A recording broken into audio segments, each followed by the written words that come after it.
Fire. মুহূর্তেই এই এক শব্দের আদেশ শুনে গার্ডরা মুহূর্তের মধ্যে হাতে থাকা বন্দুক ছেলেদের দিকে লক্ষ্য করল। প্রত্যেকটা ছেলের পায়ে গুলি লাগলো। ছেলেগুলো যন্ত্রণায় হাহাকার করে রাস্তায় পা চেপে ধরে ব্যথায় লুটিয়ে পড়ল। তাদের চিৎকার সেই শান্ত সুইস রাস্তাটা এক ভয়াবহ প্রতিধ্বনি তৈরি করল। সময়ের গতিতে সময় চলে গেল, সে কারো জন্য থেমে থাকলো না। তুরাকে দেখার জন্য রুদ্র তাড়াতাড়ি ডাক্তার এনেছিল। ডাক্তার দেখে বলে গেলেন অতিরিক্ত মানসিক চাপ আর শারীরিক দুর্বলতা থাকায় তুরা জ্ঞান হারিয়েছে। যে কোনো সময় জ্ঞান আসবে, আর জ্ঞান আসার পর তাকে কিছু খাওয়াতে হবে। তুরা শান্তভাবে নরম বেডে ঘুমিয়ে আছে, মানে জ্ঞান হারিয়ে পড়ে আছে। আর তার সামনেই পায়ের উপর পা তুলে তার ঘুমন্ত মুখের দিকে তাকিয়ে গভীর চিন্তায় মগ্ন হয়ে বসে আছে আব্রাহাম রুদ্র খান। তার মনে তখন হাজারো প্রশ্ন। তুরা কিভাবে সুইজারল্যান্ডে এলো, আর কেনই বা এত দূর এলো? তুরার না বিয়ের কথা ছিল, তাহলে কি তুরার বিয়ে হলো না? কিন্তু তুরা কেনই না এত দূর এলো? এত দূর আসার কারণ কি? হাজারো প্রশ্ন রুদ্রকে গ্রাস করছে, কিন্তু কোনোটার উত্তর সে খুঁজে পাচ্ছে না। তার চোখে কেবল অপেক্ষা, কখন তুরার জ্ঞান ফিরবে। রুদ্র গভীর চিন্তায় মগ্ন। ঠিক তখনই পাশে থাকা রুদ্রের ফোন বেজে উঠল। ফোনের শব্দে রুদ্র চিন্তার ঘোর থেকে বের হলো। সে তুরার শান্ত মুখের দিকে একবার তাকিয়ে ফোন হাতে নিয়ে না দেখেই ফোন রিসিভ করে কানে ধরল। ওপাশ থেকে রোশনি খানের কান্না ভেসে এলো। মায়ের এমন কান্না শুনে রুদ্র দ্রুত স্বাভাবিকতা হারিয়ে ফেলল। সে উত্তেজিত হয়ে বলল, মম, কি হয়েছে? তুমি কাঁদছো কেন? আর ড্যাড, সবাই ঠিক আছে তো? ওপাশ থেকে রোশনি খান যন্ত্রণাদায়ক উত্তর দিলেন, কিছু ঠিক নেই রে বাবা, সব শেষ হয়ে গেছে। রুদ্র অবিশ্বাসের স্বরে প্রশ্ন করল, কি বলছো এসব মম তুমি? হ্যাঁ বাবা, তোরা পালিয়ে গেছে, আরশির বিয়ে হয়ে গেছে। রুদ্র বিস্ময়ে কণ্ঠে বলল, হোয়াট? হ্যাঁ বাবা, আরশির বিয়ে হয়ে গেছে মানে? কার সাথে? শিহাবের সাথে। রোশনি খানের বলা কথাটা শোনার সাথে সাথে রুদ্রের হাত থেকে ঠাস শব্দে ফোনটা মেঝেতে পড়ে গেল। রুদ্র নিজের কানকে বিশ্বাস করতে পারছে না। সে ঠিক শুনছে তো? তার মাথা যেন ঘুরছে, তার সমস্ত শরীরে যেন বিদ্যুৎ খেলে গেল। রুদ্র ধীরে ধীরে চোখ তুলে তুরার দিকে তাকালো। এইবার সমস্ত ধাঁধার উত্তর সে রুদ্রের সামনে আরো বেশি প্রশ্ন হয়ে উঠল। তুরার এই পাগলের মতো সুইজারল্যান্ডে ছুটে আসার কারণ? আরশির সাথে শিহাবের বিয়ে হয়ে গেছে। ছেলে হিসেবে শিহাব খারাপ না, ভালো, যা রুদ্র জানে। কিন্তু রুদ্র বুঝতে পারছে না এই খবর শুনে সে খুশি হবে নাকি কাঁদবে। শিহাবের সাথে তুরার বিয়ে হলো না, এই কথা রুদ্রের জন্য মুক্তির সংবাদ। কিন্তু তুরার হঠাৎ পালিয়ে আসা আর সুইজারল্যান্ড কিভাবে আসলো, সেই প্রশ্নগুলোই যেন রুদ্রের মাথা পাগল করে ফেলছে। রাতটা নিস্তব্ধ। বিশাল বিল্ডিংটার সামনে সুইমিং পুলের আলো ঝলমল করে জ্বলে উঠছে। চারপাশে সবকিছু যেন এক রহস্যময় স্নিগ্ধতা তৈরি করছে। হালকা বাতাস বইছে, যা এই রাতটাকে যেন আরো মাতোয়ারা করে তুলছে। তুরা জ্ঞান ফিরে পেল। সে ধীরে ধীরে চোখ খুলে বোঝার চেষ্টা করলো সে এখন কোথায়। তুরা নিজেকে আবিষ্কার করলো এক তুলতুলে নরম বেডে, যা তুরা আগে কখনো শোয়নি।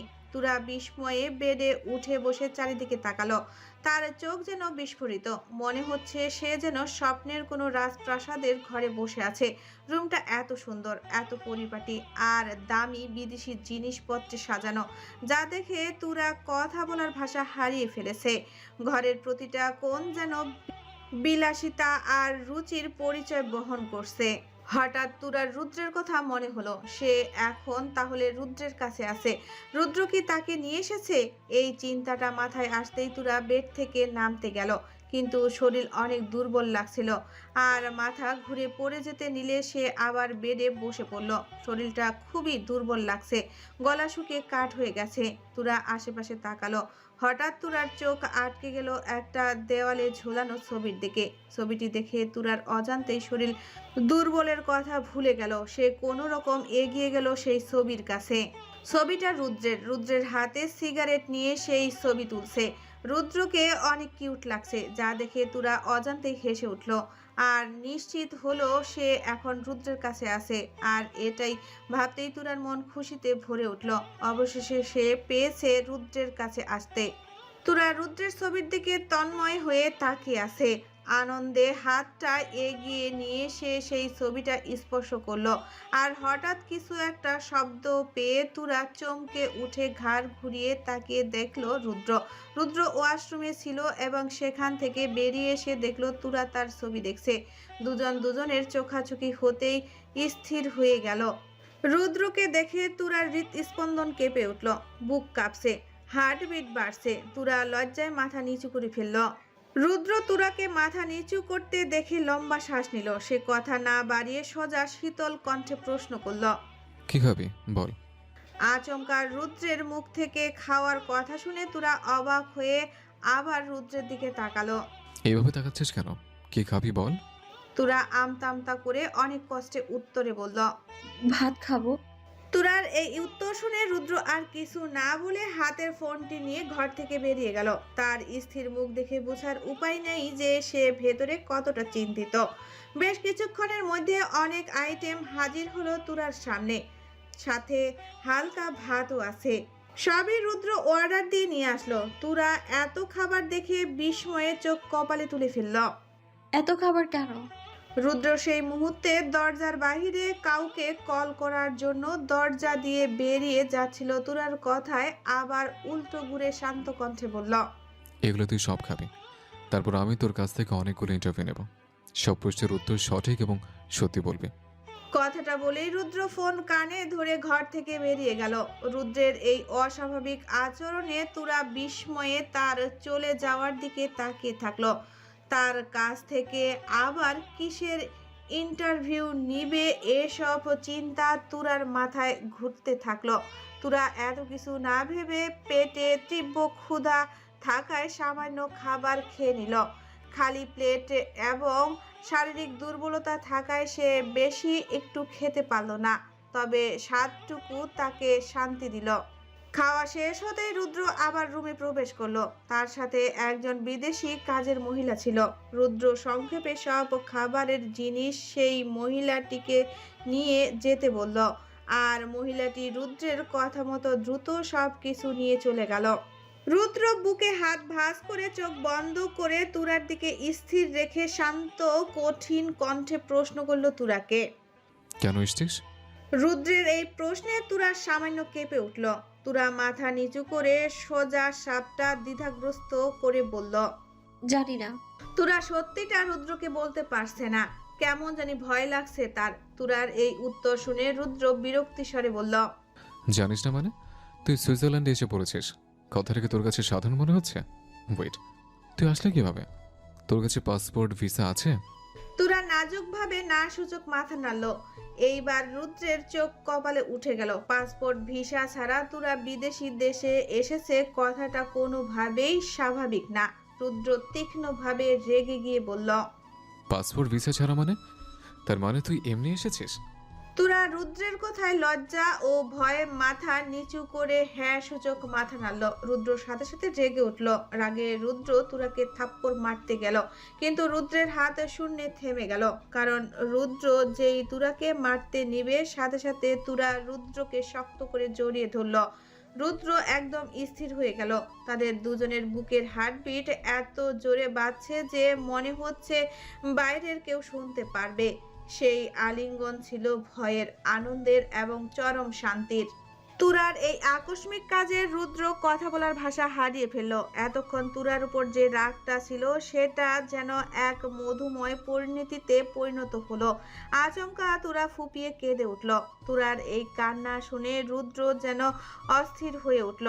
রুদ্র নিয়ন্ত্রিতভাবে হাতটা তুরার মাথায় রেখে আলতো স্পর্শ করতে করতে উদ্বেগ স্বরে বলল, তোরা কেন এসছিস বল। আর তুই যে পাসপোর্ট ভিসা ছাড়া এসেছিস, জানিস কতটা বিপদ হতে পারত? তুরা ফুপিয়ে কাঁদছে। এই কান্না তার কষ্টের নয়, খুশির, কারণ সে এখন অনেক শান্তি পাচ্ছে। অবশেষে সে রুদ্রকে পেল। তার বুকটা যেন দীর্ঘ যন্ত্রণার ভার থেকে খালি হয়ে গেল। সব যেন আনন্দের পরিণত হলো। ভালোবাসার মানুষকে ফিরে পাওয়ার এই আনন্দ, এটা সবাই বুঝবে না, এটা শুধু সেই বুঝবে যে তার ভালোবাসার মানুষটাকে ফিরে পেয়েছে। রুদ্র বুঝতে পারছে না তুরা কেন এইভাবে কাঁদছে। সে নিজেকে আলতো করে ছাড়িয়ে তুরার চোখের পানি দু হাত দিয়ে মুছে দিয়ে মলিন কণ্ঠে শুধালো। কাঁদছিস কেন? আমি কি তোকে মেরেছি? তুরার নাক টানতে টানতে না সূচক মাথা নাড়ল। তাহলে কাঁদছিস কেন? তুরার সংক্ষিপ্ত উত্তরে বলল, এমনি। এমনি কেউ কাঁদে? আচ্ছা যাই হোক, সত্যিটা বল তোরা, কেন এসছিস এত দূর? তুরা রুদ্রের এই বারবার একই প্রশ্নে বিরক্ত হলো। একই প্রশ্ন করার মানে কি? সে কি বুঝতে পারে না আমি তার কাছে এসেছি? এতটাই কি সে অবুঝ? এগুলো ভেবে তুরার মনে সাহস জোগাড় করে ফট করে চরম অপকটে উত্তরে বলল। তোমার সাথে লুতুপুতু করতে। কথাটা বলেই তুরা নিজের জিভে কামড় মারল। কি থেকে কি বলে ফেলছে। রুদ্র তো তুরার কথায় হাবা বনে গেল।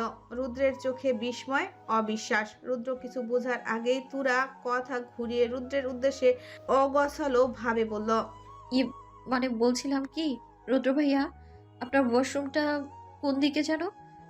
ওই যে দেখছি, আমি আসছি। হ্যাঁ। কথাটা বলেই তুরা দৌড়ে ওয়াশরুমে গিয়ে দরজা লক করে দিল। তার বুকটা থরথর করে কাঁপছে। কি থেকে কি বলে ফেলেছে। লজ্জায় নিজের দু হাত দিয়ে নিজের মুখ ঢেকে স্বাগতিক হয়ে বলল, তুরা, তুইও না, এভাবে কেউ বলে? বাংলাদেশ। আরশির বিদায়ের পালা। শিহাব চলে গেলেও শিহাবের বাবা আরশিকে বাড়ির বউ হিসেবে নিয়ে যাবে। আরশির চোখ ভেজা, কান্নায় চোখ ফুলে উঠেছে। আরশি ধীরে ধীরে আনোয়ার খানের দিকে এগিয়ে এসে পা জড়িয়ে ধরে কান্না করতে করতে বলল, বাবা, আমাকে মাফ করে দিও, তোমার এই অভাগী মেয়েটাকে। আনোয়ার খান কোনো কথা বলল না। আরশি কিছুক্ষণ কেঁদে এবার রোশনি খানের কাছে এসে রোশনি খানের পা ধরে কাঁদতে কাঁদতে বলল, মা, তুমি আমাকে মাফ করে দিও, তোমার এই অভাগা মেয়েটাকে। আরশি সবার থেকে এইভাবে কথা বলল, কিন্তু প্রত্যুত্তরে কেউ কিছু বলল না। শুধু আরফা আরশির দিকে এগিয়ে এলো। আরফা আরশিকে জড়িয়ে ধরে হাউমাউ করে কান্না করতে করতে বলল, আরসি, এইটা তুই কেন করলি? এইভাবে না করলেও পারতি। আরশি কিছু বলল না, শুধু আরফাকে জড়িয়ে ধরে কান্না করতে লাগলো। কান্নাকাটির শেষে শিহাবের বাবা সব আত্মীয় স্বজন নিয়ে আরশিকে নিয়ে বেরিয়ে পড়লেন। বাড়ি থেকে বাহির হওয়ার কথা ছিল কার, আর হয়ে গেল কে? আরশিকে শিহাবের বাড়িতে আনা হলো। তুরার জায়গায় আরশিকে দেখে শিহাবের মা মিনহা চৌধুরী চমকে উঠলেন। শিহাবের বাবা সব কিছু বুঝিয়ে বললেন। আরশির কান্না ভেজা চোখ দেখে মিনহা চৌধুরীর মন গলে গেল। তিনি মেনে নিলেন আরশিকে। মিনহা চৌধুরী আরশিকে বুকের সাথে জড়িয়ে ধরে সান্ত্বনা স্বরে বলল, মা, তুমি চিন্তা করো না, তোমার সাথে আমরা খারাপ ব্যবহার করব না। যেহেতু বিয়ে হয়েছে, এখন থেকে তুমি আমার মেয়ে, আমার ছেলের বউ। আর তুমি আমাকে সবসময় মায়ের মতোই মনে করবে। আর শিহাব ছেলেটা একটু বেশি রাগী, তুমি কষ্ট পেও না। দেখবে সময় হলে সেও তোমাকে মেনে নেবে, শুধু তুমি ধৈর্যটা ধরো। মিনহা চৌধুরী মায়ের মতো সান্ত্বনা শুনে আরশির মনে যেন সামান্যতম শান্তি এলো। কিন্তু মনের ভেতর প্রশ্ন ঘুরতে লাগলো, শিহাব কি তাকে মেনে নেবে? কিন্তু এটাই কি আদৌ সম্ভব? যে মানুষ স্ত্রী হিসেবে মেনে নেবে না বলে রাগ করে বেরিয়ে এসেছে, সেই মানুষটা কি কোনো দিন তাকে ভালোবাসবে, নিজের স্ত্রী হিসেবে গ্রহণ করবে? রাত 2টো। সাজানো ফুলসজ্জার খাটে বসে আছে আরশি, কিন্তু শিহাব আসার নাম নেই। সেই যে বাড়ি থেকে বেরিয়ে গিয়েছে, এখন পর্যন্ত বাড়িতে আসেনি। শিহাবের বাবা অনেকবার কল দিয়েছে, কিন্তু বন্ধ পেয়েছে। আরশি এখনো ঘুমায়নি, চুপচাপ বসে আছে। হায় রে নিয়তি, আজ এই ঘরে কার থাকার কথা, আর থাকছে কে? হঠাৎ কারো পায়ের শব্দে আরশি চমকে উঠে মাথা তুলে দরজার দিকে তাকিয়ে দেখলো শিহাব। শিহাবকে দেখে আরশির চোখ বড় বড় হয়ে গেল। শিহাবের মাথার চুল এলোমেলো হয়ে আছে, চোখ লাল টকটকে হয়ে আছে। শিহাব আরশিকে দেখে কিছু বলল না, চোখ মুখ শক্ত করে ওয়াশরুমে ঢুকে গেল। ফ্রেশ হয়ে এসে কোনো কথা না বলে খাট থেকে বালিশ নিয়ে সোফায় গিয়ে শুয়ে পড়ল। আরশি শিহাবের ব্যবহারে কষ্ট পাচ্ছে। সেও তো আর শিহাবকে ভালোবাসে না, মিথ্যা বলছে শুধু তুরার সত্যিটা অজানা রাখতে। কিন্তু এইভাবে যে শিহাব তাকে এড়িয়ে চলবে যা আরশি কল্পনাতেও ভাবেনি। তারপর আরশি ভাবলো, আমার ভুলের জন্য শিহাব ভাইয়া নিজের খাট ছেড়ে ঘুমাবে কেন? আমি তা হতে দিব না। এসব ভেবে আরশি খাট থেকে নেমে সাহস জোগাড় করে শিহাবের কাছে এসে আলতো গলায় ডাক দিল। শিহাব ভাইয়া। আরশির ডাকে শিহাব বিরক্তির সহকারে চোখ খুলল। আরশির দিকে তাকিয়ে সে বিরক্ত কণ্ঠে বলল, সমস্যা কি? ডাকছো কেন? আপনি সোফায় ঘুমাচ্ছেন কেন? আরশির কথা শুনে আচমকা শিহাব শোয়া থেকে উঠে সোফায় বসে হাসতে থাকলো। শিহাবের এই হাসি দেখে আরশি অবাক হয়ে তাকিয়ে রইল। শিহাব হেসে স্বাভাবিক হয়ে ক্রোধ মিশ্রিত স্বরে বলল, কি ভেবেছো তুমি? আমাকে ভালোবাসলেই আমি তোমাকে স্বামীর অধিকার দেব? শোনো, যদি তুমি এসব ভেবে থাকো তাহলে ভুলে যাও, কারণ তুমি আমাকে ফাঁসিয়ে বিয়ে করেছো, আমার কাছ থেকে তুরাকে কেড়ে নিয়েছো। আজ তুমি যে জায়গায় দাঁড়িয়ে আছো সেখানে আজ তুরা থাকতো, কিন্তু তুরার জায়গায় তুমি দাঁড়িয়ে আছো। আমি জাস্ট তোমাকে সহ্য করতে পারছি না, ঘৃণা হচ্ছে তোমাকে দেখে। আর তুমি চিন্তা করো না, খুব তাড়াতাড়ি তোমাকে আমি ডিভোর্স দেবো। এখন আমাকে আর ডাকাডাকি করবে না, আমি ঘুমাবো, মন মেজাজ ভালো নেই। শিহাবের কথা শুনে আরশির অজান্তেই মন খারাপ হয়ে গেল। তবুও আরশি সামান্য মাথা নিচু করে সরলতা নিয়ে বলল, আমি আপনার কাছ থেকে স্বামীর অধিকার চাইতে আসিনি, শুধু আপনার নিজের জিনিসে থাকতে বলেছি। আপনি কেন আপনার খাট ছেড়ে ঘুমাবেন? আরশির কথায় শিহাব সামান্য তাচ্ছিল্যের হাসি হেসে কড়া জবাবে বলল, আমার জিনিস? তুমি তো আমার সব থেকে কাছের জিনিসটাই কেড়ে নিয়েছো, আর কি বাকি আছে? আরশি শিহাবের কথায় কিছু বলতে যাবে তার আগে শিহাব হাত দিয়ে ইশারা করে থামিয়ে দিয়ে কঠিন নির্দেশ অনুসরণ নিয়ে বলল, চুপ, তোমার কোনো কথা আমি শুনতে চাই না। চুপচাপ খাটে গিয়ে ঘুমাও, নইলে বাইরে চলে যাও, তবুও আমার কাছ থেকে দূরে থাকো। তোমাকে দেখে আমার রাগ হচ্ছে। আরশি গভীর হতাশা নিয়ে চুপচাপ বিছানায় এসে এক পাশ হয়ে শুয়ে পড়ল। শিহাব শুধুই তাকে ভুল বুঝলো। আরশি জানে এই ভুলের ক্ষতিপূরণ দেওয়ার তার জন্য সহজ হবে না। সুইজারল্যান্ড। এদিকে তুরার নাজেহাল অবস্থা। ওয়াশরুমে মুখ ধুতে গিয়ে শাওয়ার ক্লিকে চাপ দিয়ে ফেলেছে, আর তুরার সারা শরীর ভিজে গেছে। তুরা চিন্তায় পড়ে গেল, কাপড় ভিজে গেল, এখন সে পরবে কি? কোনো কাপড়ও আনেনি। এসব ভাবতে ভাবতে হঠাৎ তুরার চোখ গেল উপরের দিকে, যেখানে একটি সাদা রঙের শার্ট রাখা আছে। তুরা আগা মাথা কিছু না বুঝতেই নিজের শরীর থেকে সব কাপড় খুলে শুধু শার্টটা পরে নিল। ওয়াশরুমেও তোয়ালেও পেয়ে মাথা মুছতে মুছতে ওয়াশরুম থেকে বের হলো। রুদ্র সোফায় বসে ফোন স্ক্রল করছিল এবং তুরার ওয়াশরুম থেকে বের হওয়ার অপেক্ষা করছিল। ওয়াশরুমের দরজা খোলার শব্দে রুদ্র ফোন থেকে চোখ তুলে ওয়াশরুমের দরজার দিকে তাকালো আর তুরাকে দেখতে পায়। তুরা রুদ্রের শার্ট পরেছে, ফর্সা পা প্রায় হাঁটুর উপর পর্যন্ত দেখা যাচ্ছে। তুরার এই অবস্থা দেখে রুদ্র বিব্রত হলো। রুদ্র কেসে উঠল। অন্যদিকে তাকিয়ে তুরার উদ্দেশ্যে দাঁতে দাঁত চেপে বলল, তুই আমার শার্ট পরেছিস কেন? তুরা রুদ্রের কথা শুনে রুদ্রের দিকে তাকালো। তার মানে যে শার্টটা পরেছে এটা রুদ্রের। তুরা নিজের দিকে ভালো করে না লক্ষ্য করে হাঁটতে হাঁটতে রুদ্রের কাছের সোফায় গিয়ে বসে সে ভাব নিয়ে বলল, পড়েছি, তাই কি হয়েছে? ছিঁড়ে তো আর ফেলিনি। রুদ্র তুরাকে এত কাছে দেখে আর চোখে তুরার দিকে তাকালো। আরো ছোট্ট শার্ট পরা তুরা সোফায় বসার জন্য শার্টটা আরো উপরে উঠে গেছে। তুরার এই অবস্থা থেকে রুদ্র বড় বড় ঢোক গিলতে থাকে, সে বড় বড় শ্বাস নিতে থাকে। তুরা রুদ্রের অস্বাভাবিক অবস্থা লক্ষ্য করলো। তুরা রুদ্রকে এমন করতে দেখে আরো রুদ্রের কাছে গিয়ে নির্লিপ্ত জিজ্ঞাসা করলো, রুদ্র ভাইয়া, আপনি এমন কেন করছেন? আপনার কি শরীর খারাপ লাগছে? রুদ্র তুরার অবস্থা দেখে দ্রুত উঠে দাঁড়ালো। সে কোনো উত্তর না দিয়ে ঘর থেকে বেরিয়ে পড়ল, আর যাওয়ার আগে যেতে যেতে অস্পষ্ট ইঙ্গিতে বলে গেল, নিজের থেকে লক্ষ্য কর, তাহলে আমার অসুস্থতার কারণ জানতে পারবি। কথাটা বলেই রুদ্র বেরিয়ে পড়ল। না হলে এখানে থাকলে যে কোনো সময় নিয়ন্ত্রণ হারাবে তা নিশ্চিত। তুরা রুদ্রের কথা শুনে কিছুই বুঝলো না, তবুও নিজের দিকে তাকালো। আর নিজের এই অবস্থায় রুদ্রের শার্ট যা শরীরের অধিকাংশই অনাবৃত দেখে তুরা পাগলের মতো ঘর আসা যাওয়া করছে। তুরা কিন্তু পরার মতো কিছু পাচ্ছে না, পাবে বা কিভাবে? এটা একটা পুরুষের রুম, কোনো মেয়ের রুম না যে পরার মতো কিছু পাবে। অনেক খোঁজাখুঁজির পর তুরা একটি ড্রয়ার খুলল, সেখানে অনেকগুলো প্যান্ট দেখতে পেল। তুরা নিজেকে ঢাকার জন্য সেখান থেকে একটা নেভি ব্লু রঙের প্যান্ট বের করে পরে নিল, কিন্তু পরেও হলো না। প্যান্টের বেল্ট লাগাতে পারছে না। অনেকক্ষণ চেষ্টা করে কোনো রকম ভাবে লাগালো। তারপর হাঁপিয়ে উঠে বিছানায় ধপ করে শুয়ে পড়ল আর বড় বড় শ্বাস নিতে লাগলো। অনেকক্ষণ শ্বাস নিয়ে তুরা বেড থেকে উঠে আয়নার সামনে এসে দাঁড়ালো আর নিজের প্রতিচ্ছবি আয়নাতে দেখে তার চোখ আস্তে আস্তে বড় হয়ে গেল। এই প্রথম তুরা প্যান্ট শার্ট পরেছে। তুরা আয়নার দিকে তাকিয়ে খুশিতে হাসতে হাসতে বলল, আমি মিস্টার আব্রাহাম রুদ্র খান হয়ে গেছি। তুরা হাসতে থাকলো, হাসতে হাসতে যেন শহীদ হয়ে মরে যাবে। হঠাৎ তুরার হাসতে হাসতে চোখ গেল আয়নার সামনে টেবিলে রাখা স্মার্ট ওয়াচ আর সানগ্লাসের দিকে। তুরা কি মনে করে তাড়াতাড়ি করে সেই ওয়াচ আর সানগ্লাসটা পরে নিল। তারপর শার্টের হাতা কোনো রকম করে ভাঁজ করে আয়নার সামনে দাঁড়িয়ে একদম রুদ্রের স্টাইলের মতো কপি করে দাঁড়ালো। গোলা খাকারি দিয়ে রুদ্রের মতো কঠোর স্বরে বলতে লাগলো, এই শোন তোরা, তুই আমার জন্য এত দূর এসেছিস, তাও তোর ভালোবাসা এতটা গভীর, আমি অবাক হচ্ছি। তোর ভালোবাসা পৃথিবীর সব থেকে বেস্ট। কথা বলেই তুরা রুদ্রের স্টাইলে হেঁটে হেঁটে রুম থেকে বের হলো। রুম থেকে বেরিয়ে তুরা যে দৃশ্য দেখলো তাতে মুহূর্তের জন্য তার শ্বাস বন্ধ হয়ে গেল।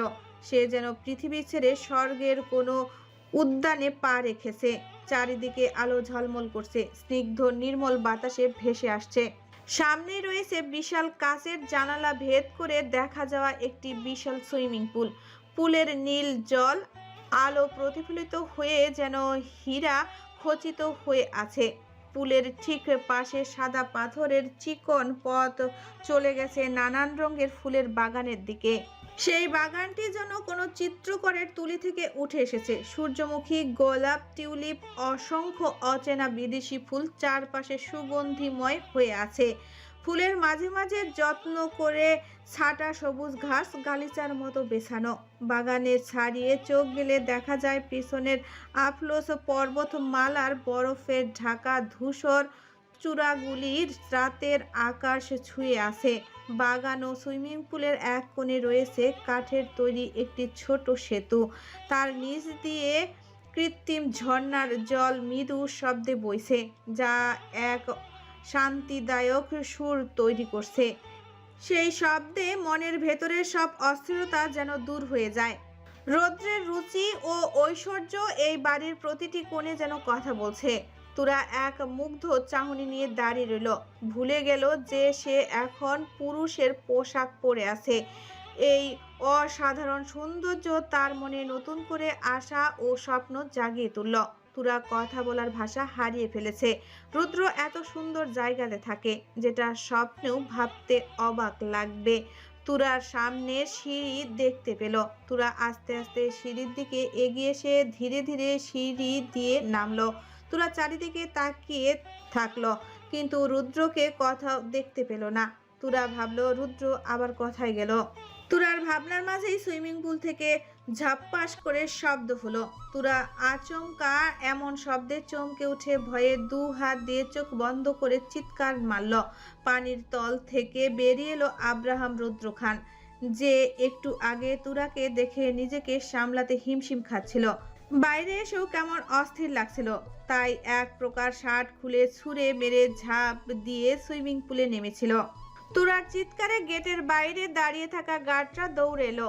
তারা রুদ্রকে পানিতে না দেখেই সামনে রুদ্রের পোশাক পরা, সানগ্লাস, স্মার্ট ওয়াচ পরা তুরাকে দেখে তাকে রুদ্র ভেবে বলল, স্যার কোনো সমস্যা?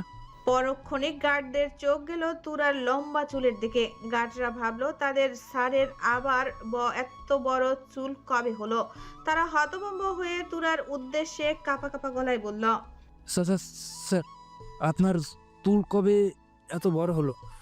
গার্ড ভয়ে থরথর করে কাঁপতে কাঁপতে সামনের দিকে তুরাকে ভালোভাবে দেখে বলল, আরে শালা, এটা আমাদের স্যার না, এটা ভূত। গার্ডটা চিৎকার দিয়ে ভয়ে প্যান্টে হিসু করে দিল। মুহূর্তের মধ্যে রুদ্রের বিলাসবহুল সুইজারল্যান্ডের বাড়িটা যেন এক ভূতের বাড়ি পরিণত হলো। গার্ডের চিৎকারে রুদ্র সুইমিং পুল থেকে চোখ তুলে সামনের দিকে তাকালো।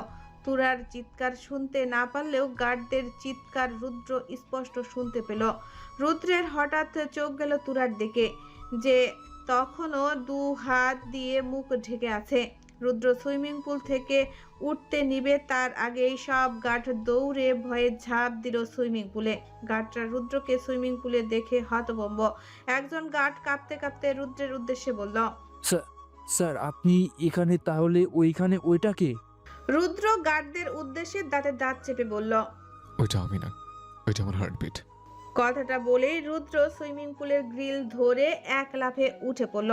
সে তুরার সামনে এসে পা থেকে মাথা পর্যন্ত ভালো করে পর্যবেক্ষণ করলো। তুরাকে দেখে রুদ্রের হাসি পাচ্ছে। শার্ট ভাঁজ করা আছে, প্যান্টটাও ঠিক মতো পরতে পারেনি। রুদ্র মুখ চেপে এসে তুরার উদ্দেশ্যে রসিকতা নিয়ে বলল, ওরে ভিতর চালি, এখন হাত নামা, সবগুলাই ভিতর টেন।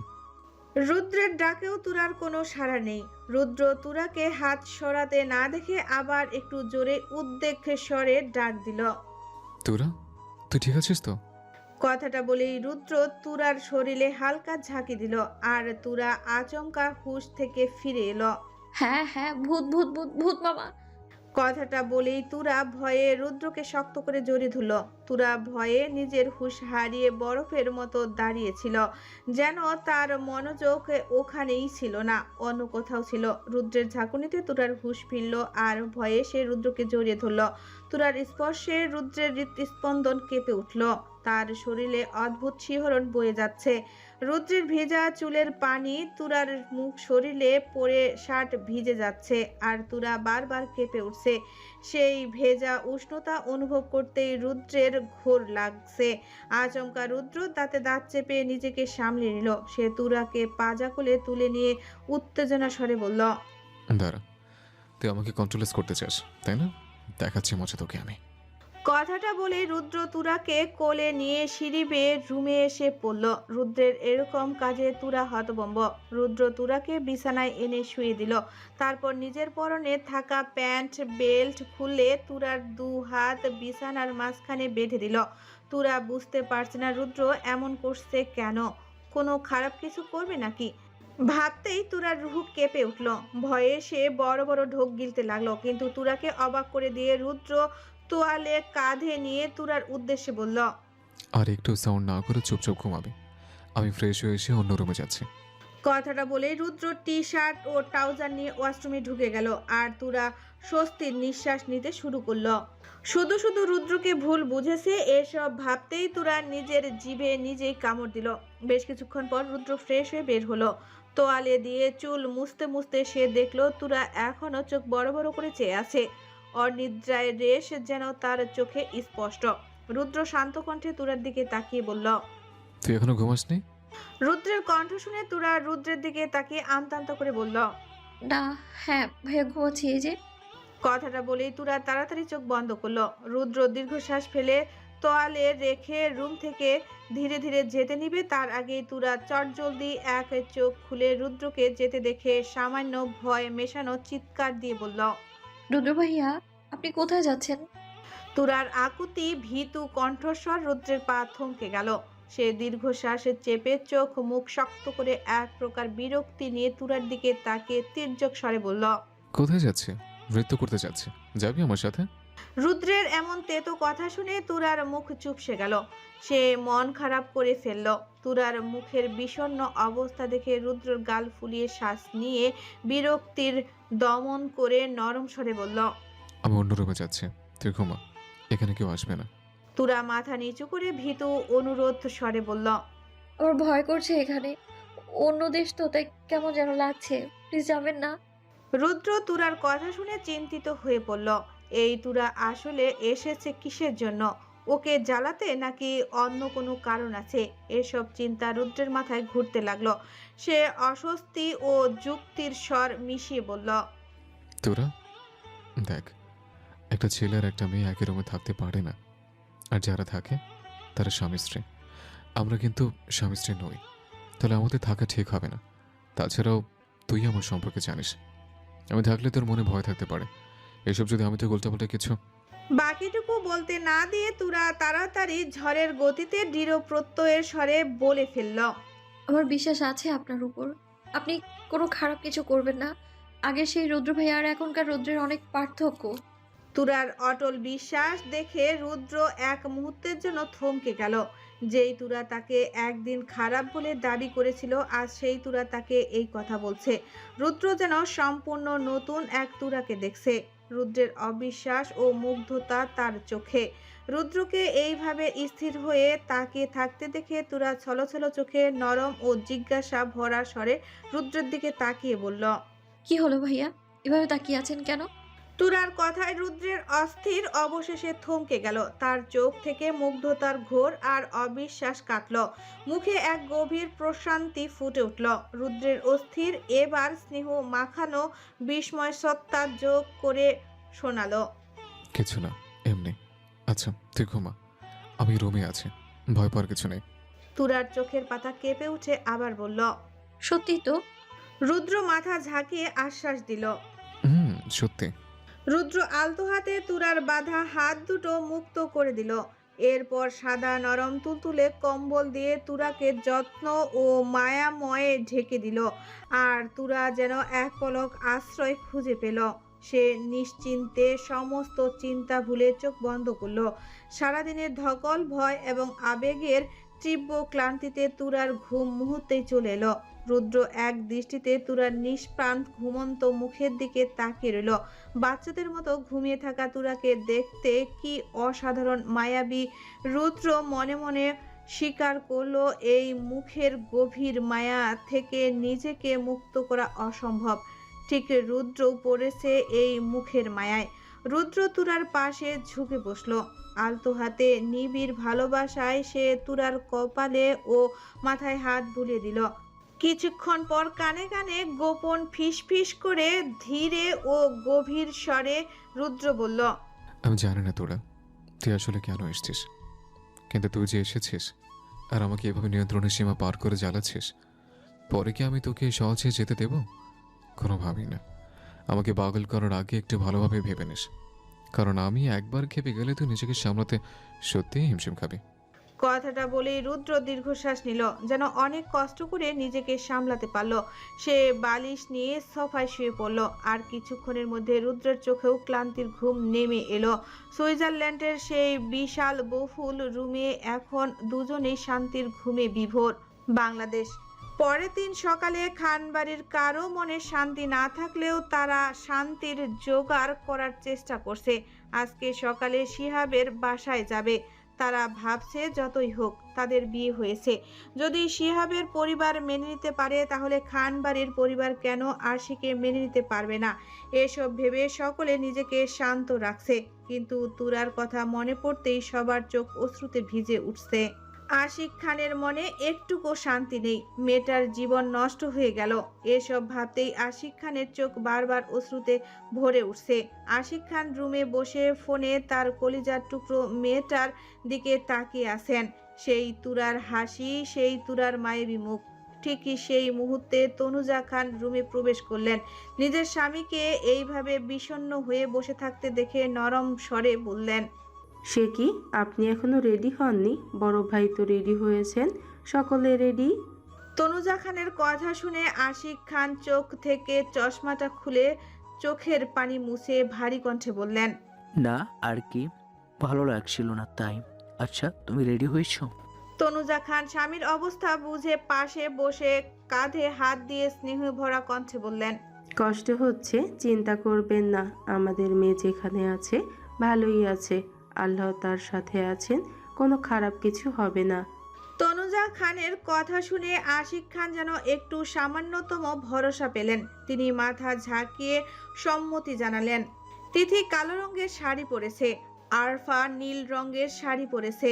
আরফার ফোনে কল আসায় সে আগে বের হয়ে গেছে। তিথি শাড়ির আঁচল ঠিক করতে করতে হাঁটতে হাঁটতে সিঁড়ির কাছে এসে নামতে শুরু করবে, এমন সময় হঠাৎ কারো মাথার সাথে ঠাস করে বাড়ি খেলো। দুজনেই ব্যথা পেয়ে মাথায় হাত দিয়ে তাকিয়ে দেখলো আয়ান আর তিথি। আয়ান মাথায় হাত বুলাতে বুলাতে তীব্র বিরক্ত কণ্ঠে তিথিকে বলল, এই কানা নাকি, চোখে দেখিস না? দেখছিলি আমি নামছিলাম, তার মধ্যে কানার মতন এসে পড়েছিস কেন? তিথিও নিজের মাথায় হাত বুলাতে বুলাতে রেগে গিয়ে প্রতিবাদী স্বরে বলল, কি? আমি কানা? আমি কানা হলে তুমিও কানা, তাই তো চোখ থাকতেও চোখ হাতে নিয়ে ঘুরো। আয়ানও চিৎকার করে বলল। কি? আমি চোখ হাতে নিয়ে ঘুরি? তিথি চোখ পাকিয়ে বলল। তা নয় তো কি, নিজে আগে ধাক্কা দিয়ে সব দোষ আমার ঘাড়ে দিচ্ছ। আয়ান দাঁতে দাঁত চেপে বলল। তুই বড়দের সাথে তর্ক করা শিখে গিয়েছিস তাই না? তিথি এক পা এগিয়ে গিয়ে চ্যালেঞ্জের সুরে বলল। তুমি ছোটদের ভালোবাসতে ভুলে গেছো, ভদ্রভাবে কথা বলতে ভুলে গেছো। এখন এদিকে আসো, তোমার মাথার সাথে আরেকটা বাড়ি দেই, না হলে তোমার ওই শক্ত গরুর মতো মাথার সাথে বাড়ি কে আমার মাথায় শিং গজাবে। কথাটা বলেই তিথি আয়ানের কাছে গিয়ে আয়ানকে কিছু বলার সুযোগ না দিয়ে আয়ানের মাথায় আরেকটা ধূপ করে নিজের মাথার সাথে বাড়ি দিল।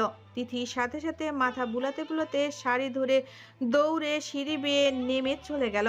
এদিকে আয়ান তিথির কাণ্ডের রাগে জ্বলে যাচ্ছে, মনে হচ্ছে এক্ষুনি তিথিকে কাঁচা চিবিয়ে খাবে। আরশি ওয়াশরুমের ভেতরে পেটিকোট আর ব্লাউজ পরে দাঁড়িয়ে আছে, হাতে ধরা শাড়ির দিকে সে অসহায় মুখ করে তাকিয়ে আছে। কোনোভাবেই শাড়ি পরতে পারছে না, আর কেউ সাহায্য করতে আসছে না। অনেকক্ষণ পর আরশি চেষ্টা করে ব্যর্থ হলো। শাড়ি হাতে নিয়ে সে ওয়াশরুমের দরজা হালকা ফাঁক করে দেখলো রুমে কেউ আছে কিনা। কাউকে দেখতে না পেয়ে আরশি ধীরে ধীরে সাবধানে শাড়ি হাতে নিয়ে ওয়াশরুম থেকে বের হলো। তারপর নিজের ফোন থেকে শাড়ি পরার ভিডিও বের করে দেখতে দেখতে পরার চেষ্টা করতে লাগলো। এদিকে শিহাবের মন ভালো লাগছিল না, তাই সে ব্যালকনিতে গিয়েছিল। কিছুক্ষণ ব্যালকনিতে দাঁড়িয়ে থেকে রুমের ভেতরে আসতেই শিহাবের চোখ রসগোল্লার মতো বড় হয়ে গেল। আরশি তখন শাড়ি পরায় ব্যর্থ চেষ্টা করছে। আরশির ফর্সা ধবধবে পেট এবং বুকের ব্লাউজের অংশটুকু স্পষ্ট বোঝা যাচ্ছে। এসব দেখে শিহাব নড়তেও ভুলে গেল। সে এক ধ্যানে আরশির দিকে তাকিয়ে রইল। আরশি শাড়ি পরার ভিডিও বের করে কিছুতেই শাড়ি পরতে পারছে না। হঠাৎ আরশির চোখ গেল সামনে থাকা শিহাবের দিকে।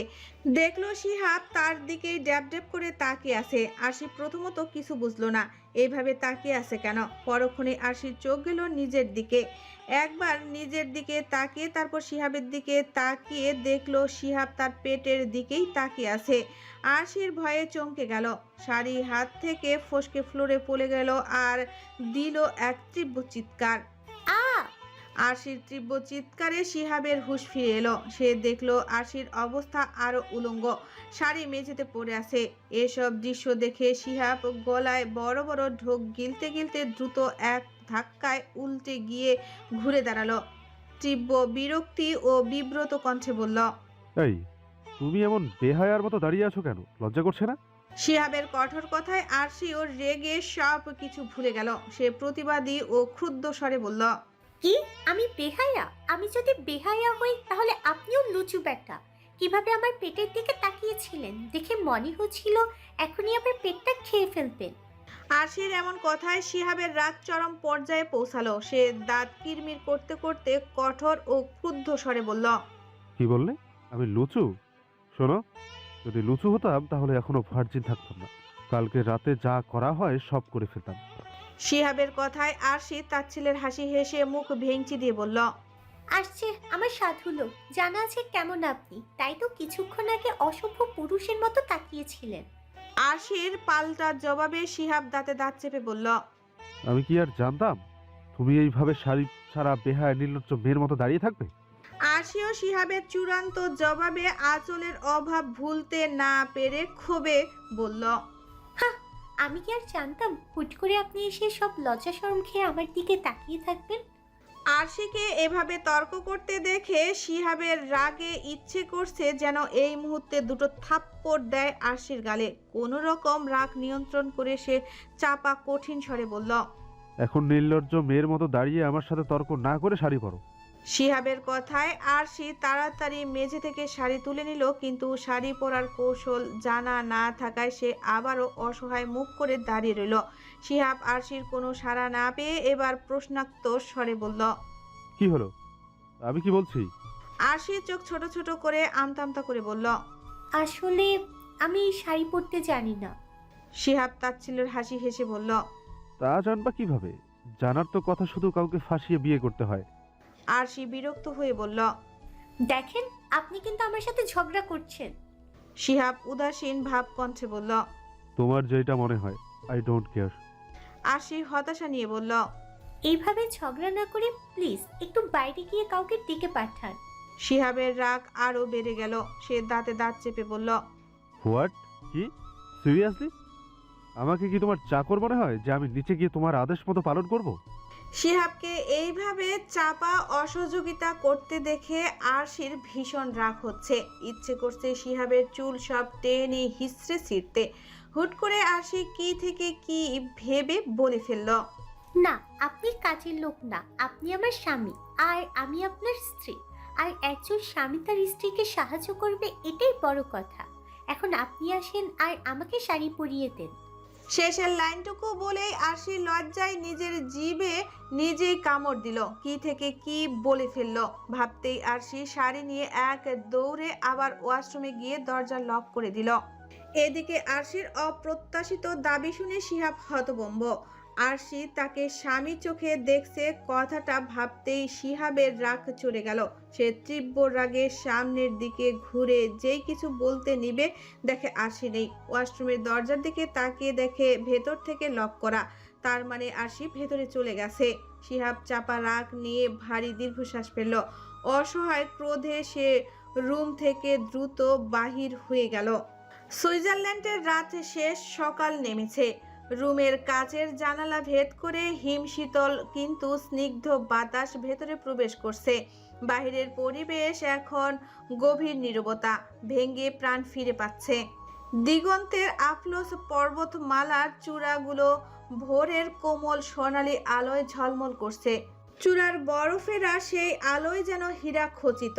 পর্বতের ঢাল বেয়ে ঘন সবুজ পাইন বন নেমে এসেছে, যা দেখতে গাঢ় মখমলের মতো। নিচে উপত্যকায় কুয়াশার সাদা চাদর এখনো আলতোভাবে ছড়িয়ে আছে, যেন এক শান্ত সমুদ্র। সূর্যের প্রথম রশ্মিগুলো বাগানের ভেজা ঘাস আর রৌদ্র উজ্জ্বল সুইমিং পুলের নীল জলে প্রতিফলিত হচ্ছে। বাতাসে শীতলতা থাকলেও সেই শীতলতার মাঝে দূরের ঘণ্টা ধ্বনি ভেসে আসছে, যা মনে এক অনাবিল শান্তি এনে দেয়। এই সকালে যেন কোনো তাড়াহুড়া জানে না।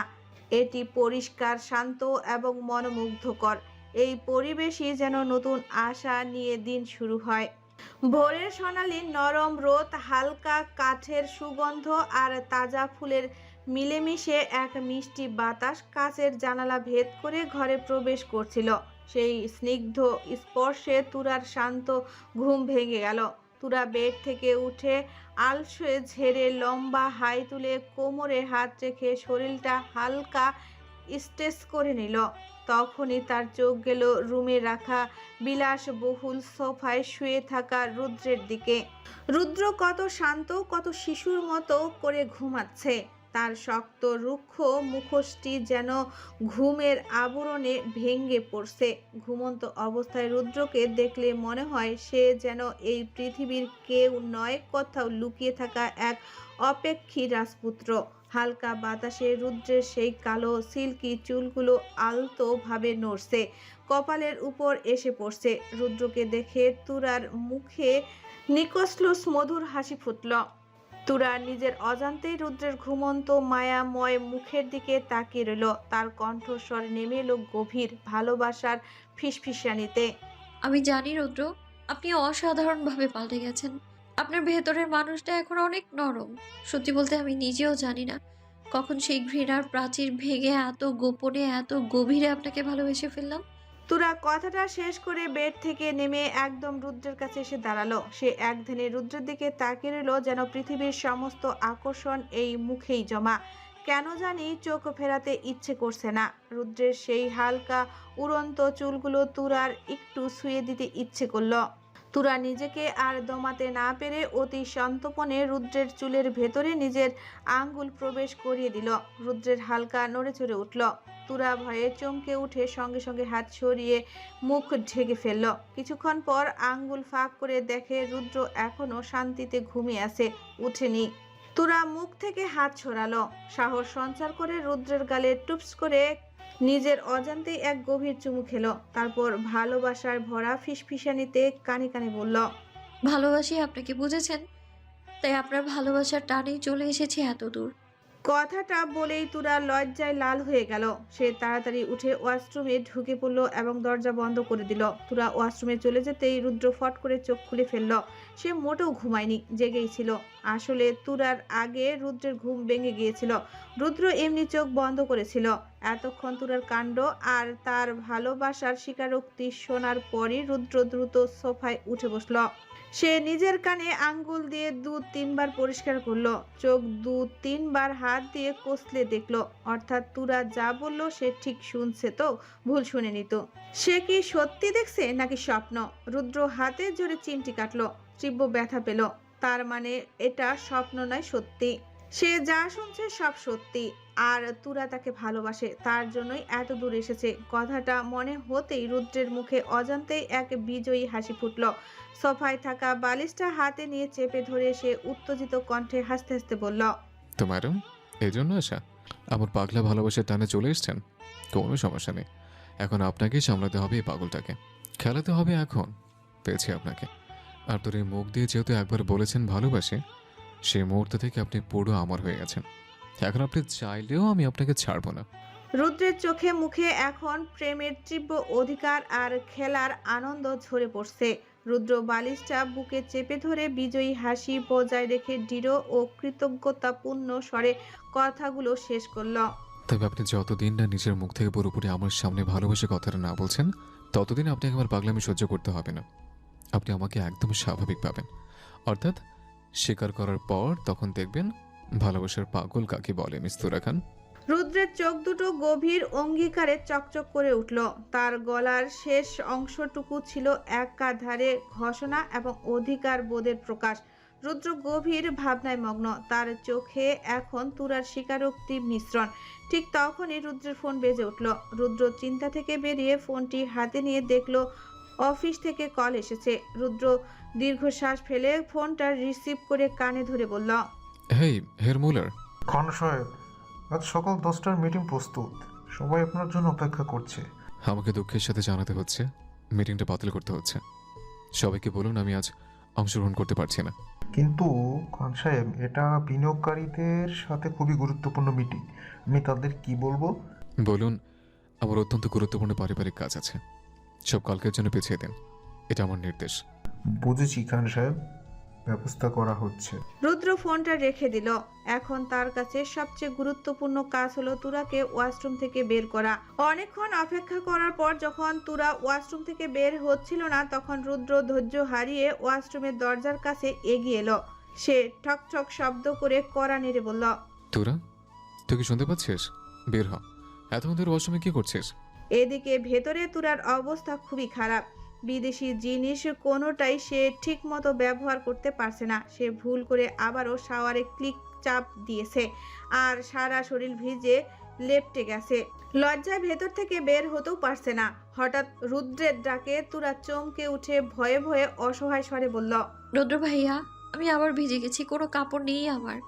রুদ্রের কথায় তুরার তাড়াতাড়ি কাপড়ের কথা মনে পড়লো। সাথে সাথে রুদ্র ফোন হাতে নিয়ে কাউকে ফোন দিয়ে কঠোর ও দ্রুত কণ্ঠে বলল, আমার 10 মিনিটের মধ্যে এখনো সুইজারল্যান্ড থাকা অনেকগুলো সব থেকে লম্বা মেয়েদের গাউন চাই এবং সবচেয়ে বড় মাপের গুলি পোশাক, যে শরীরের কোনো অংশ দৃশ্যমান করবে না। মাত্র 10 মিনিট। কথাটা বলে রুদ্র ফোন কেটে দিল। রুদ্রের সেই কঠোর আদেশ শুনছিল যারা, তাদের তৎপরতার 10 মিনিটের সময় লাগলো না। মাত্র 8 মিনিটের মধ্যে বিভিন্ন রকমের লং গাউন পার্সেল আকারে রুমের সামনে হাজির। রুদ্র সবকিছু দেখলো। সব গাউন থেকে রুদ্রের সবচেয়ে লম্বা এবং নিজের পছন্দ মতো একটি সাদা রঙের গাউন বেছে নিল। সাথে ওড়না ও গাউনের সাথে জিন্স প্যান্ট সব কিছু হাতে নিল। রুদ্র নম্রতা ভুলে কর্তৃত্বের স্বরে হাতে নেওয়া পোশাকগুলো নিয়ে ওয়াশরুমে নক করে তুরার উদ্দেশ্যে বলল, দরজাটা একটু ফাঁক করে কাপড়গুলো নে। তুরা রুদ্রের ডাকে আস্তে করে ওয়াশরুমের দরজা খুলে হালকা ফাঁক করলো। সে চুপিসারে রুদ্রের হাত থেকে কাপড়গুলো দ্রুত নিয়ে নিল। রুদ্র একটি দীর্ঘশ্বাস ফেলে সোফায় বসে পড়ল। সে উত্তেজনা আর অপেক্ষা নিয়ে তুরার বের হওয়ার সময় গুনতে লাগলো। খানিকক্ষণ পর ওয়াশরুমের দরজা খোলার শব্দে রুদ্র দ্রুত দরজার দিকে তাকালো, আর তাকাতেই রুদ্রের চোখ দুটো যেন আটকে গেল। সাদা শুভ্র গাউনে তুরাকে মাশাআল্লাহ যা ভাষায় প্রকাশ করা যাবে না। গাউনটি লম্বা হওয়ায় তুরার শরীরের কোনো অংশই দেখা যাচ্ছে না, কিন্তু এই শালীনতাতেই তার রূপ যেন দ্বিগুণ হয়েছে। তার লম্বা ভেজা চুল পিঠ বেয়ে নেমে এসেছে, যা থেকে টপ টপ করে হালকা পানি পড়ছে। ভিজে যাওয়ার পর তুরার মুখটা আরো স্নিগ্ধ লাগছে, যেন সদ্য প্রস্ফুটিত ফুল। তার ঠোঁটের কোণে থাকা সেই প্রিয় তিলটি যেন এই মুহূর্তে আরো বেশি ফুটে উঠছে। রুদ্র ঘোর লাগা দৃষ্টিতে তুরার দিকে তাকিয়ে রইল, এই চাওয়ার যেন শেষ নেই। রুদ্রকে এতক্ষণ ধরে এভাবে তাকিয়ে থাকতে দেখে তুরার লজ্জায় মাথা নিচু করে ফেলল। তার বুকের ভেতরটা ধরফড় করে শব্দ করছে, যেন বাইরে কেউ সেই শব্দ শুনতে পারবে। রুদ্র মুগ্ধতা কাটিয়ে সোফা থেকে উঠে একদম তুরার কাছে এসে দাঁড়ালো। তুরা মাথা নিচু করে আছে, লজ্জায় কিছু বলতে পারছে না। রুদ্র এক ধ্যানে তুরার দিকে তাকিয়ে রইল। হঠাৎ রুদ্রের চোখ গেল তুরার ভেজা চুলে, যা থেকে টপটপ করে পানি ঝরছে। রুদ্র কি মনে করে যেন দ্রুত তোয়ালে নিয়ে তুরাকে কিছু বলার সুযোগ না দিয়ে তার ভেজা চুলগুলো মুছতে লাগলো। রুদ্রের এমন অপ্রত্যাশিত যত্নে তুরা কেঁপে উঠল। সে কথা বলতে পারল না, চোখ বন্ধ করে স্থির হয়ে দাঁড়িয়ে রইল। রুদ্র তুরার চুল মুছতে ব্যস্ত। এমন সময় রুদ্রের চোখ গেল তুরার পিঠের দিকে। সে দেখলো পেছনের জামার চেন খোলা, তার মানে তুরা চেন লাগায়নি। রুদ্র গভীর লম্বা শ্বাস নিল। সে খুব ধীরে ধীরে তুরার পিঠ থেকে আলতোভাবে চুলগুলো সরিয়ে তুরার ঘাড়ে রাখলো। রুদ্রের স্পর্শে তুরার ঠোঁট কেঁপে উঠল, চোখের পাপড়িগুলো কাঁপছে। রুদ্র তুরার জামার চেনটি এক টানে দ্রুত লাগিয়ে দিল। তুরা ভয়ে ধরফড়িয়ে উঠল। তুরাকে চোখ বন্ধ করে এইভাবে ভয়ে কাঁপতে দেখে রুদ্রের মুখে আস্তে করে হাসি ফুটে উঠল। সে ধীরে ধীরে মুখটা তুরার কানের কাছে নিয়ে এলো। তার কণ্ঠস্বর ছিল মধুময়, নেশাতুর এবং গভীর আবেগে পরিপূর্ণ। নদী জল শুকিয়ে খরা হয়ে যাক, তবু তোর এই সাহায্যে পরীর মুখ দেখা যেন না ফুরায়। আমি মরে যাব, তবু যেন আমার আত্মা তোকেই চায়। আমি পাগল হব, তবু সে পাগলের মুখে তোর নামটা যেন প্রতিধ্বনিত হয়। পুরো শহর, পুরো পৃথিবী জানো সে পাগলের মুখ থেকে বলা প্রতিধ্বনির শব্দটা। এই মধুময় নেশাতুর কণ্ঠস্বর শুনে তুরা বিদ্যুৎ পৃষ্ঠের মতো চমকে উঠল। তুরা ধর ভরিয়ে চোখ খুলল। সে উন্মাদিনীর মতো আশেপাশে তাকিয়ে দেখলো কেউ নেই, রুদ্র নেই। ওয়াশরুম থেকে শব্দ আসছে, তার মানে রুদ্র ভেতরে গেছে। কিন্তু যেই অভয় বাণীর কথাগুলো সে শুনল, সেগুলো কে বলল? নাকি সবটুকু তুরার মনের ভুল? তার হৃদয় সেই গভীর ভালোবাসার শব্দের ধাক্কা সামলে উঠতে পারছে না।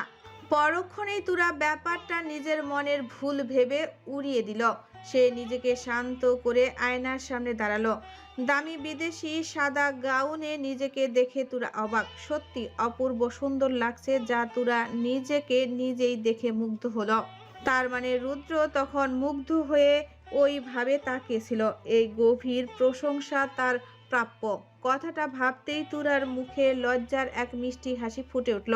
সেই হাসি তার স্নিগ্ধ মুখশ্রীতে আরো আলোকিত করল। কিছুক্ষণের মধ্যে রুদ্র ফ্রেশ হয়ে ওয়াশরুম থেকে বের হলো। তুরা এখনো আয়নার সামনে দাঁড়িয়ে একদিনে নিজের দিকে তাকিয়ে আছে, যেন নিজের রূপ দেখে চোখ ফেরাতে পারছে না। রুদ্র তুরাকে এইভাবে আয়নায় মগ্ন থাকতে দেখে ধীরে ধীরে তুরার পাশে গিয়ে দাঁড়ালো। আয়নাতে তুরার প্রতিচ্ছবিতে তুরার ঠিক পাশে রুদ্রের প্রতিচ্ছবি ফুটে উঠল। তুরার চোখ নিজের চেহারার প্রতিচ্ছবি থেকে সরে গিয়ে রুদ্রের প্রতিচ্ছবির দিকে গেল, আর সে মুগ্ধ হয়ে তাকিয়ে রইল। রুদ্র তুরার চোখের দৃষ্টি লক্ষ্য করে কৌতুকপূর্ণ স্বরে বলল, কি দেখছিস? তুরা নিজের অজান্তেই ঘোরের মধ্যে উত্তর দিল, আপনাকে। তাই? আমাকে দেখে কি লাভ? লাভ আছে অনেক। রুদ্র মুখ টিপে হেসে মুখের আগ্রহের ভাব নিয়ে বলল, তাই? তুই শুনি কি কি লাভ? তুরা ঘোরের মধ্যে থেকেই বলতে লাগলো, আমি আপনাকে ভালো। বাকিটুকু শেষ করতে পারলো না। তুরার হুঁশ আসলো। সে আয়নাতে তাকিয়ে দেখলো রুদ্র সত্যি তার পাশে। তুরা তো এতক্ষণ কল্পনা ভেবে কথা বলছিল, কিন্তু এটা কল্পনা ছিল না, এটাই বাস্তব। কথাটা মনে পড়তেই তুরার মুখ একদম লাল টকটকে টমেটোর মতো লজ্জায় লাল হতে লাগলো। তুরা মাথা নিচু করে কথা কাটানোর জন্য রুদ্রের উদ্দেশ্যে তোতলানো স্বরে বলল, ওই ওই ওই আর কি, আমি বাইরে যাচ্ছি। আপনি আপনি থাকেন। কথাটা বলেই তুরা লজ্জায় লাল হয়ে দৌড় দিয়ে বাহিরের উদ্দেশ্যে বের হতে নিল। ঠিক সেই মুহূর্তে রুদ্র দ্রুত তুরার হাত ধরে টান মারল। তুরা তাল সামলাতে না পেরে সজোরে রুদ্রের বুকে আছড়ে পড়ল।